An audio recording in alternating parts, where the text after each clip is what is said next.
and here's what I was able to do. Most people would take touching your nose with a steady hand for granted. But not Tim Berta. Just stand up and say hi out loud. Go ahead, don't be shy. His message, to cherish the simple things in life, like the ability to speak. On March 2nd, 2007, an overpowering storm came into my life. Simple things were violently stripped away from him in the blink of an eye. He was a student coach traveling with the Bluffton University baseball team in Atlanta when their bus took a tragic turn onto an exit ramp at highway speed, hit a bridge wall, and then plunged 30 feet to the roadway below. 5 players, the bus driver and the driver's wife, were killed. Tim was ejected out a bus window, suffering a severe brain injury. And to the left, 1. When he finally woke up, he was confined to a wheelchair. When we visited him 6 months after the crash, he could barely talk, much less smile. Easy. Look at that wind up. He started going through rehab at Toledo University Medical Center, learning everything over again, reteaching his injured brain. We tried some throwing and catching the ball and, you know, things that he knew and that he enjoyed. He wanted to be pushed. Stay upright for me. Physical therapist Jennifer Garinger worked with Tim from the beginning, one step at a time. Amazingly, he continued to make progress. Gah. Still, a big setback came about 10 months into his therapy. Based on statistics for his injury, some of his doctors told him he would never get any better, never learn anything new, and never lead a normal life again. I was angry. I mean, it wasn't like, oh man, it was more like, because I'm an athlete and I'm a fighter. Tim would get the full support of his younger sisters, Mom and Dad. Tanya's our youngest, and Tanya said, she didn't bat an eye. She said, we are Bertas, and we don't give up.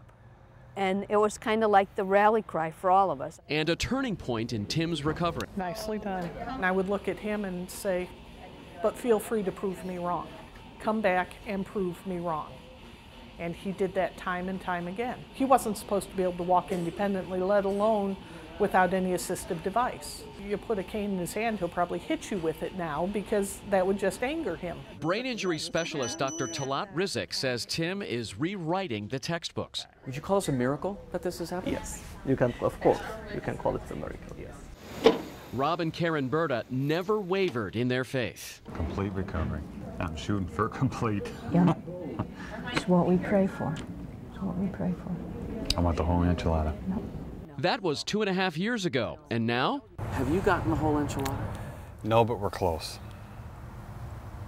We're close.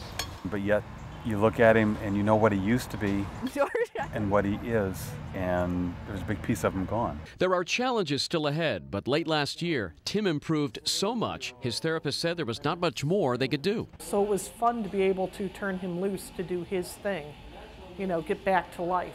And that's what he's doing. The bus accident cut short his college studies, but a year ago he walked across the stage by himself to receive his biology degree from Bluffton. I'm taking the class. And now he's enrolled at Lourdes College, fulfilling a lifelong dream to become a nurse.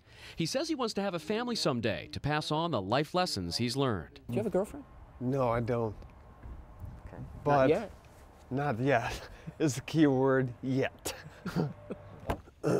Tim is now practicing to drive again, hoping to get a new license this summer. What makes it feel the best is they told me I'd never do it. And I can see the concentration in his face just to walk up a step.